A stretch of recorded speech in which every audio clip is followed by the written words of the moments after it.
নমস্কার বন্ধুরা, পকেটে রয়েছে মাত্র 100 টাকা, কিন্তু আপনার কি ঘুরতে যেতে মন চাইছে?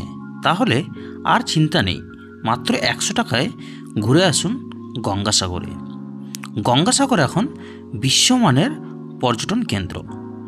ভক্তির সঙ্গে বেড়ানোর আনন্দ উপভোগ করতে হলে আপনাকে আসতেই হবে গঙ্গাসাগরে।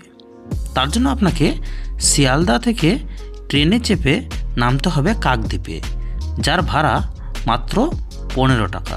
শিয়ালদা থেকে কাকদ্বীপে যাওয়ার জন্য আপনারা অজস্র লোকাল ট্রেন পেয়ে যাবেন। কাকদ্বীপ স্টেশনে নেমেই আপনাদেরকে টোটো ধরতে হবে। কাকদ্বীপ থেকে টোটোতে করে ভেসেলঘাটে পৌঁছতে আপনাদের ভাড়া লাগবে মাত্র 20 টাকা। এরপর কাকদ্বীপের লট 8 ভেসেলঘাট থেকে, বা যেটাকে লট নাম্বার 8 বলা হয়, তো সেখান থেকে আপনারা গঙ্গাসাগরের কচুবেড়িয়া ঘাটে পৌঁছতে ভেসেলের ভাড়া লাগবে মাত্র 10 টাকা। কচুবেড়িয়া থেকে বাসে করে আপনাদের পৌঁছতে হবে কপিলমুনি আশ্রমে, যার ভাড়া নেবে 40 টাকা।